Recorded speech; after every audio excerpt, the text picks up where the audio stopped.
Hello दोस्तों, Satbir online classes में आप लोग का स्वागत है। आज आप लोगों को ग्राम पंचायत के बारे में हम बताने जा रहे हैं। ग्राम पंचायत में मुखिया का चुनाव कैसे होता है, मुखिया कितने सालों के लिए चुने जाते हैं, उसके बाद वार्ड को कितने जनसंख्या पर गठन किया जाता है, एक पंचायत की कितनी जनसंख्या पर गठन की जाती है, उसके बाद मुखिया जी को कैसे हटाया जा सकता है, इस सब के बारे में मैं आपको विवरण बताने जा रहा हूँ, जो ध्यानपूर्वक समझिएगा और देखिएगा। ठीक है, आइए हम लोग समझते हैं। देखिए, ऊपर में लिखे हैं कि बिहार में पंचायती राज का स्वरूप त्रिस्तरीय त्रिस्तरीय पंचायती राज बलवंत राय मेहता समिति के रिपोर्ट के अनुसार पंचायती राज का पहली बार गठन राजस्थान से 2 अक्टूबर 1959 को नागौर जिला से शुरुआत हुआ था। उसके बाद फिर दूसरे स्थान पर आंध्र प्रदेश राज्य में इस नियम लागू हुआ और पूरे भारत में 1991 से त्रिस्तरीय पंचायती राज चुनाव नियम का प्रावधान जारी हो गया। ठीक है, आज के डेट में तो कुछ राज्यों में पंचायती जो त्रिस्तरीय चुनाव होता है पार्टी लेवल पर होता है, लेकिन अभी बिहार में हम लोग का पार्टी लेवल पर चुनाव नहीं होता है। ठीक है, आइए देखिए, पहला नंबर है कि बिहार में पंचायती राज का स्वरूप त्रिस्तरीय में क्या आता है। ग्राम पंचायत आएगा, पंचायत समिति आएगा और जिला परिषद। आई तीनों का कार्यकाल 5 वर्ष का होता है। कार्यकाल कितने वर्ष का होता है? तब 5 वर्ष का। जैसे लोकसभा का भी कार्यकाल होता है 5 वर्ष का और विधानसभा का भी कार्यकाल होता है 5 वर्ष का। लोकसभा का पूछेगा तब 5 वर्ष, विधानसभा का पूछेगा तब 5 वर्ष और त्रिस्तरीय पंचायती राज का पूछेगा तब 5 वर्ष। लेकिन भारत में हमनी के 2 उच्च सदन है, एक राज्यसभा है जो उच्च सदन है और एक विधान परिषद है वो भी ऊंचे सदन है। तो जो उच्च सदन की बात करेगा यानी राज्यसभा की बात करेगा तो राज्यसभा का शासनकाल कार्यकाल यानी 6 वर्ष के होता है और राज्यसभा चाहे विधान परिषद कबो भंग नहीं होता है, भंग होगा हमेशा तो विधान सभा और लोकसभा भंग होता है। ठीक है, तो यहाँ पर आएंगे तो हम लोग देखिए, हमने लिखे हैं एक पंचायत का गठन, एक ग्राम पंचायत का गठन 7,000 के औसत आबादी पर की जाती है। 7,000 से अधिक भी होगा, 10,000 भी हो सकता है, 12,000 भी हो सकता है, 13,000 भी हो सकता है, 14,000 भी हो सकता है, 15,000 भी जा सकता है, इतना तक मतलब कि ग्राम पर। लेकिन न्यूनतम कम से कम जनसंख्या 7,000 जनसंख्या होना चाहिए एक पंचायत का गठन करने के लिए। ठीक है, एक पंचायत का गठन करने के लिए कम से कम 7,000। जैसे ही अगर आपके पंचायत में 20,000 जनसंख्याएं हो जाएगी तो उसमें पंचायतों की बंटवारा हो जाएगी, 2 पंचायत कर दिया जाएगा। समझे बात? तो यहाँ पर यही चीज लिखे हैं फर्स्ट नंबर में कि राज्य सरकार 7,000 की औसत आबादी पर ग्राम पंचायतों की स्थापना के आधार मानती है। मतलब कि कोई पूछेगा कि एक ग्राम पंचायत का गठन कितने आबादी पर की जाती है, कितनी जनसंख्या पर की जाती है, तो 7,000 के आबादी पर की जाती है। दूसरा नंबर आता है एक पंचायत क्षेत्र में लगभग 500 की आबादी पर एक वार्ड का गठन होता है। वार्ड, हम लोग के गांव में वार्ड होते हैं, पंच होते हैं। ठीक है, तो एक वार्ड का गठन जो होता है वो 500 की आबादी पर होती है। अब उसमें 600 आबादी रहेगा, 700 रहेगा, 800 रहेगा, 900 रहेगा, 1,000 रहेगा। जैसे ही 1100 1200 आबादी एक वार्ड में जाएगा तो उस वार्ड की जनसंख्या को, उस वार्ड को एक डबल वार्ड बना दिया जाएगा। जैसे मान के चले कि अभी आपके पंचायत में मान के चले कि 15 या 16 गो वार्ड है, उसमें अगर जनसंख्या अधिक बढ़ेगी तो एगो 17 वार्ड हो जाएगा। लेकिन एक पंचायत का गठन कम से कम 15 या 16 वार्डों को मिलाकर एक पंचायत का भी गठन होता है। मतलब कि एक पंचायत में टोटल 15 या 16 वार्ड होते हैं, इतना जान लीजिए। ठीक है, इसके बाद तो हम लोग जान गए कि एक वार्ड का गठन, जो आप लोग के गांव में वार्ड होगा, एक वार्ड या पंच का कहेगा। पंच अलग होता है, पंच जो होता है वो सरपंच के अंतर्गत होता है और वार्ड जो होता है वो मुखिया जी के अंतर्गत होते हैं। ठीक है, लेकिन दोनों की आबादी सेम है, 500 वोटे पर ही गठन होता है। एक वार्ड का गठन पूछे चाहे एक पंच का गठन पूछे, दोनों की गठन कितने पर होती है? तो मात्र 500 की आबादी पर। ठीक है, इसके बाद है जिसकी जनसंख्या कम से कम 15 से 16 तक होती है। अब पूछेगा कि एक पंचायत के गठन में वार्डों की कुल संख्या कितनी होती है? तो 15 से 16 गो। कै गो होती है? तो 15 से 16 गो होती है। ठीक है, इसके बाद ग्राम पंचायत का प्रधान कौन होता है? तो ग्राम पंचायत का बराबर ये क्वेश्चन हाईलाइट है क्वेश्चन कि ग्राम पंचायत का प्रधान कौन होता है। तो ग्राम पंचायत का प्रधान पूछेगा तो ग्राम पंचायत के मुखिया जी होते हैं। कौन होते हैं? मुखिया जी। अगर पूछ देगा यहाँ पर प्रश्न, वो आगे आप लोग को बताएंगे, लिखाएंगे, लिखवाएंगे कि ग्राम पंचायत ग्राम कचहरी का प्रधान कौन होता है। तो ग्राम कचहरी का प्रधान सरपंच होता है। कौन होता है? सरपंच होता है। ग्राम कचहरी का प्रधान कौन होता है? तो सरपंच होता है। और ग्राम पंचायत का प्रधान कौन होता है? तो मुखिया जी होते हैं। अब देखिए सरपंच जो होता है वो सरपंच जो होता है, जो हमारे लोग के गांव में सरपंच हम लोग का पंचायत में, उसका न्यूनतम केस किसी को या जमीनी मामला हो या फौजीदारी मामला हो, जो भी केस, उसका केस मात्र देखने के 10,000 तक की राशि तक वो केस देख सकता है। इससे थोड़ा सा कम हो सकता है, थोड़ा सा बेसी, इससे अधिक ग्राम पंचायत के सरपंच का केस देखने की निर्णय नहीं कर सकता है। उसके लिए कोर्ट बनाया गया है। लेकिन 10,000 के नीचे, जैसे मान के चलिए कि आपने मार झगड़ा किए हैं, लाठी लोर कर लिए, तो उसमें नुकसान का पार फूटल है, तो वो ग्राम पंचायत के सरपंच साहब अगर उसमें देख रहे हैं कि आपका नुकसान अगर 10,000 के दवाई बीरो में ठीक हो जाएगा, तो वो ग्राम पंचायत के सरपंच साहब निपटारा कर सकते हैं।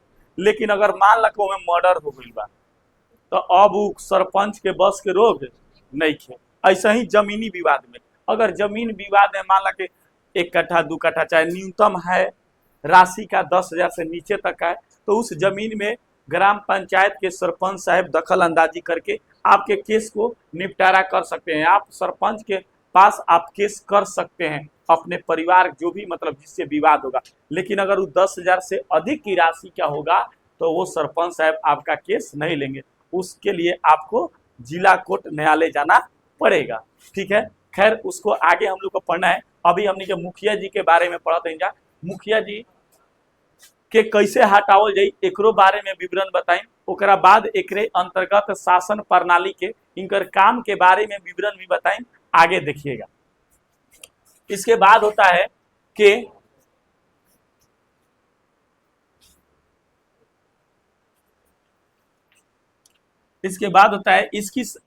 उसकी सहायता के लिए, मतलब कि मुखिया जी के सहायता खातिर एगो उप मुखिया पद सृजित किया जाता है।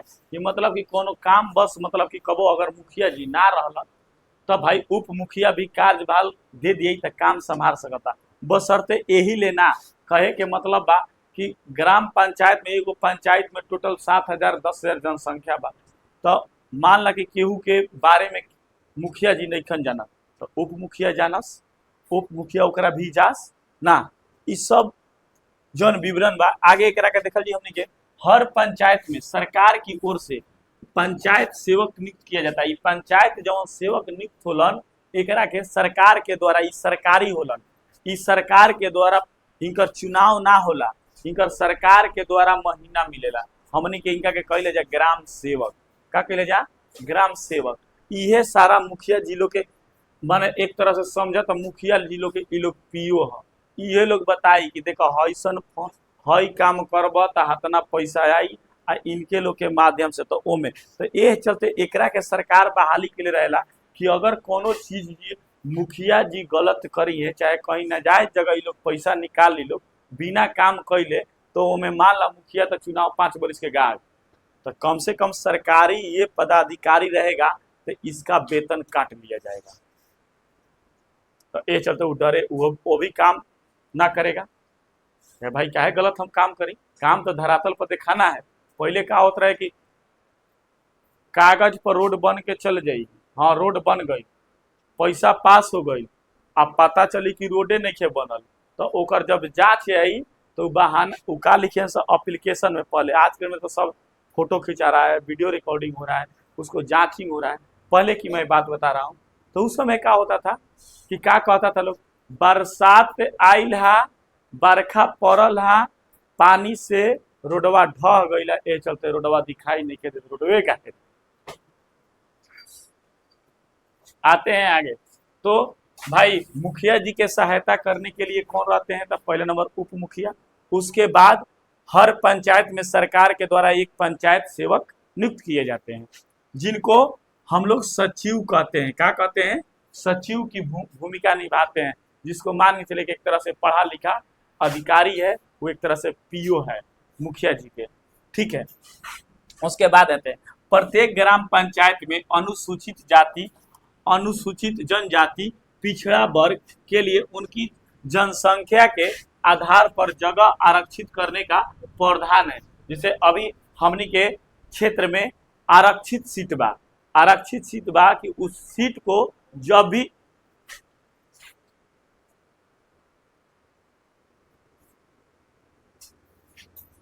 वो सीट पर जब भी चुनाव लड़ेगा तो जिनको आरक्षण के पद, मतलब कि जैसे मान के चले कि आपके गांव में, आप लोग के पंचायत में यहाँ पर जनरल नहीं है, आरक्षित सीट है। आरक्षित सीट की जब भी आदमी लड़ेगा तो अनुसूचित जनजाति के ही लोग लड़ेगा, मतलब कि एसी एसटी के अंतर्गत ही चुनाव लड़ेगा। यहाँ पर ओबीसी का चुनाव लोग मुखिया जी के नहीं लड़ेगा, BC2 का यानी जनरल लोग चुनाव नहीं लड़ेगा। तो इसको क्या कहेंगे? आरक्षित सीट है। आरक्षितों में क्या है? तो महिला आरक्षित सीट है।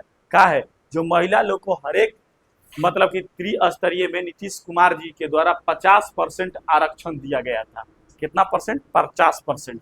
तो देखिए यही चीज, तो यहाँ पर आधार पर आरक्षित करने की प्रावधान है, इससे आदमी आगे बढ़ेगा। आगे इसके बाद बिहार में पंचायती राज अधिनियम 2006 के तहत महिलाओं को संपूर्ण सीटों का आधा सीट यानी 50% आरक्षण का प्रावधान किया गया था। प्रश्न यहाँ पर पूछता है कि महिलाओं के पंचायती राज चुनाव में या त्रिस्तरीय चुनाव में महिलाओं की 50% की आरक्षण कब दी गई? तो 2006 में। ये नियम याद रखिएगा, 2006 में महिला लोग के 50% आरक्षण दिल गई।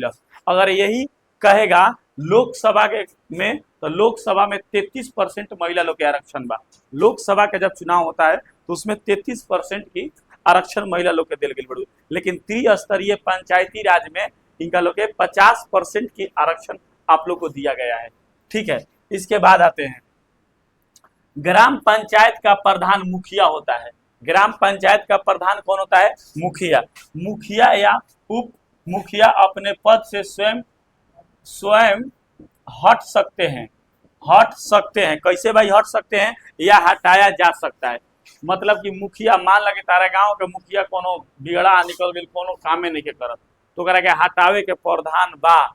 आ चाहे मुखिया जी के मन के चुनाव जीत गिलन, आ चुनाव जीतला के बाद उनकर मन कर कि ना भाई ये हमसे चलने वाला नहीं है, जनता बड़ी बियार ऐसे बोल रही है, वैसे बोल रही है, ये काम है, वे काम है, हमको बस की रोग नहीं है, सब कोई से पंचायती नहीं हो सकता है। तो ये चलते अगर उनकर अपना स्वेच्छा से हटे के हुई, ग्राम पंचायत के मुखिया जी के चाहे उप मुखिया के स्वेच्छा से हटे के हुई, तो उ अपन ब्लॉक में ओकरा के हमने ये कहले जा वीडियो, ठीक है, वीडियो कहले जा, ओकरे चीज के यहाँ पर लिखे हैं हम कि वे स्वेच्छा से हटने के लिए उन्हें जिला पंचायती राज पदाधिकारी को त्याग पत्र देना पड़ेगा। मतलब कि जिला में चाहे ब्लॉक में अपना त्याग पत्र देना पड़ेगा कि मैं इस मुखिया पद पर नहीं रहना चाहता हूं, हमको मंजूरी ले लिया जाए। या ये अपना मन से होगा था।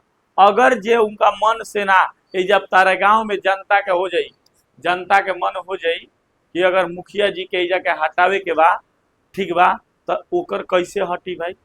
तो कम से कम ओकर खिलाफ, उनका खिलाफ 2/3 या 3/3 बहुमत होके के चाहिए। अभी सर जी बहुमत कैसे कल जाए? तो जितना वार्ड लोग बा, लोग जितना 15-16 गो वार्ड बा, 15-16 गो मान के चलिए वार्ड है, अब 15-16 गो वार्ड में से 3 भाग मुखिया जी के खिलाफ होके के चाहिए वार्ड लोग के, आ तब वो एप्लीकेशन दियाई तो मुखिया जी हट सकता है। तो वही चीज यहाँ पर लिखा गया है कि ग्राम पंचायत में प्रधान मुखिया होते हैं, मुखिया उप मुखिया अपने पद से स्वयं हट सकते हैं या हटाया जा सकता है। स्वेच्छा से हटने के लिए उन्हें जिला पंचायती राज पदाधिकारी को त्याग पत्र देना है। यदि ग्राम पंचायत के सदस्य 2/3 बहुमत से मुखिया के विरुद्ध अविश्वास प्रस्ताव पारित करे तो मुखिया और उप मुखिया अपने पद से हटाए जा सकते हैं। इसी प्रकार से हम लोग का देश के राष्ट्रपति को भी हटाया जा सकता है।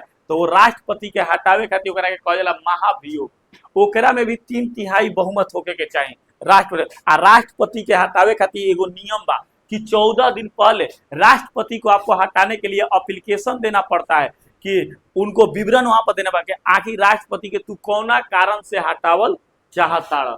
ठीक बा, अगर उस स्वेच्छा से मतलब कि अगर अपना हटल चाहता है तो वो अपना अपना राष्ट्रपति के अपना त्याग पत्र दे सकते हैं। राष्ट्रपति जो होंगे वो सर्वोच्च न्यायालय के मुख्य न्यायाधीश को अपना त्याग पत्र दे सकते हैं। लेकिन अगर उनका क्या हटावे के मन करी तो करा के महाभियोग कहल जाला।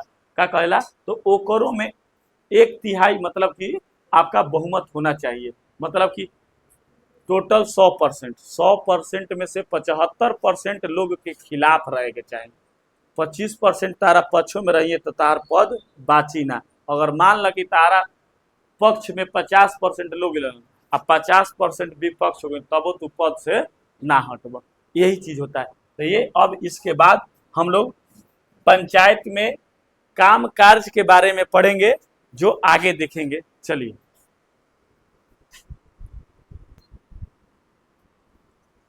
देखिए, अब हम लोग का पढ़ना है ग्राम पंचायत के समान कार्य। कार्य का मतलब काम होता है कि आखिर ग्राम पंचायत में काम क्या क्या है।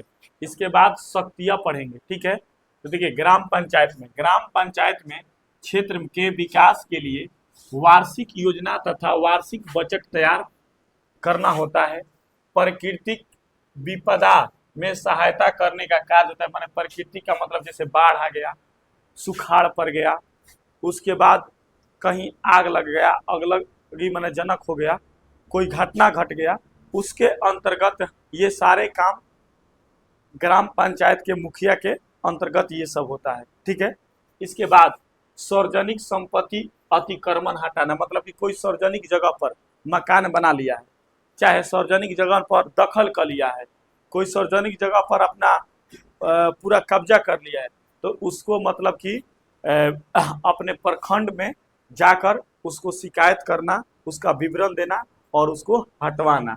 ठीक है, जिसे मान के चले कि आप लोग की तरफ है बांध पर लोग बस गए और आदमी को आने जाने में वहां पर असुविधा हो रही है, तो ये कौन हटा सकता है? तो ग्राम पंचायत के मुखिया एप्लीकेशन देकर उसको हटवा सकते हैं। तो उसको हम लोग कहते हैं, आएगा लोग जेसीबी लेके, बुलडोजर हम नहीं कहे जा, आएगा लोग लगाएगा लोग सूंढ़ था के पलट देगा लोग, हटो कैसे अभी पकड़िया बर्फ पूरा हटा दिया है लोग ना, तो उसी को बोलते हैं अतिक्रमण। क्या बोलते हैं? अतिक्रमण। ठीक है, इसके बाद है स्वैच्छिक श्रमिकों को संगठित करना और सामुदायिक कार्यों में स्वैच्छिक सहयोग करना, मतलब कि जो लोग काम करते हैं, काम जिसको मनरेगा के द्वारा 100 दिन का रोजगार दिया जाता है, उन लोग को भाई काम दिलवाना और उसको राशि दिलवाना, ये मुखिया के कार्यकाल मतलब कि काम के अंतर्गत आता है। अब उनका शक्ति माने उनकी शक्ति क्या क्या है, माने शक्ति का मतलब पावर, काम हो गई। अब पावर के बारे में हम लोग जानेंगे।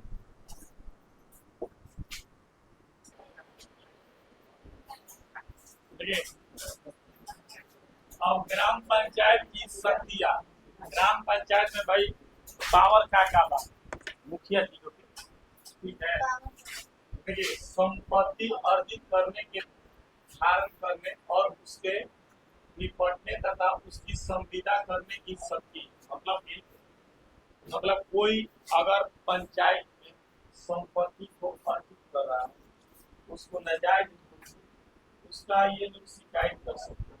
चाहे मान के चला कि कहा केहू के दू आदमी के झगड़ा बा, ओकरा बीच में जाके पंचायत के मर्यादा देना ना भाई के करो, आराम से बात करो,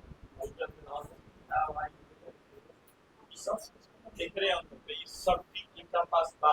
मान लीजिए कि अगर दो भाई हैं, अगर एक भाई नहीं माना है, एक भाई बरियारी कर रहा है, तो मुखिया अपने पैड पर लिख कर दे सकता है कि आगे करिएगा, आगे जगह फेस करने के लिए तो आपका सपोर्ट बैंक मतलब अच्छा रहेगा। मतलब कि एक तरह से उसको समझिए, आप लोग जैसे जो लोग केस फौजदारी लड़ते हैं ना, उनको इस तरह से बात सुनिए, गवाह की जरूरत है, आप खुदे मुखिया जी गवाह, आप बरियार समझे बात, और जिस साथ रह के आप आगे के बात और तो उसके बाद करारोपण वार्षिक कर, का मतलब टैक्स होता है। कर का मतलब का टैक्स, जैसे जल कर, अभी मैंने जिसे तालों के गांव में नल जल योजना लागू कर जो पैसा देवे ला ना लेके टैक्स लागे ठीक ना ओकर भरपाई होला तो लोग किया छोड़ा अपन हमारी तरफ से सब चला भाई कैसे तारों से ना मुझे को पैसा मांगते मैं कि आवा ना क्या हो वोट की भी ना हो तो वही होता है जल का स्वच्छता का मतलब सर सफाई की आपके गांव में कूड़ा उठाने के लिए चिंता होगा ठीक है ना उसका भी पैसा लगता है भले आप लोग नहीं देते हैं उसका भी पैसा लगता है यही नगर निगम में आप रहिएगा ना तो आपको देना पड़ेगा ठीक है मेलों हटाओ में प्रबंध कर मतलब मेला हो रहा चल रहा है उसका निपटारा करना वाहनों के लिए निबंध फीस तथा क्षेत्र अधिकार चलाए व्यवसाय योजनाओं पर कर लगाया जाए अगर आपके क्षेत्र में कोई व्यवसाय चला रहा है कोई भी व्यवसाय तो उससे उनको टैक्स दे सकता है ठीक है तो टैक्स उनका लोग देना उस सरकार के इसके बाद आता है राज्य में वित्त आयोग अनुशंसा पर संचित निधि से सहायक अनुदान प्राप्त करने का अधिकार मतलब कि राज्य सरकार से जो अनुदान मिलता है के पंचायत में अपन चर्चा करके और उसे अपना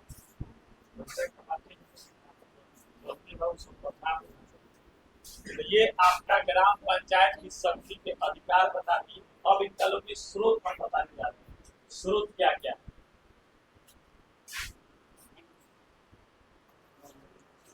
देखिएगा ग्राम पंचायत की शक्तियां ग्राम पंचायत की शक्ति संपत्ति अर्जित करने के धारण करने और उसके निपटने तथा उसकी संविदा करने की शक्ति होती है दूसरा कारारोपण वार्षिक कर जैसे जल कर स्वच्छता कर मेलों हटाओ में प्रबंध कर वाहनों के लिए निबंध कर फीस तथा क्षेत्र अधिकार में चलाए व्यवसायों को नियोजन पर कर होता है उसके बाद राज्य वित्त आयोग की अनुशंसा पर संचित निधि से सहायक अनुदान प्राप्त करने का अधिकार होता है इसके बाद हम लोग पढ़ेंगे ग्राम पंचायत की स्रोत क्या क्या है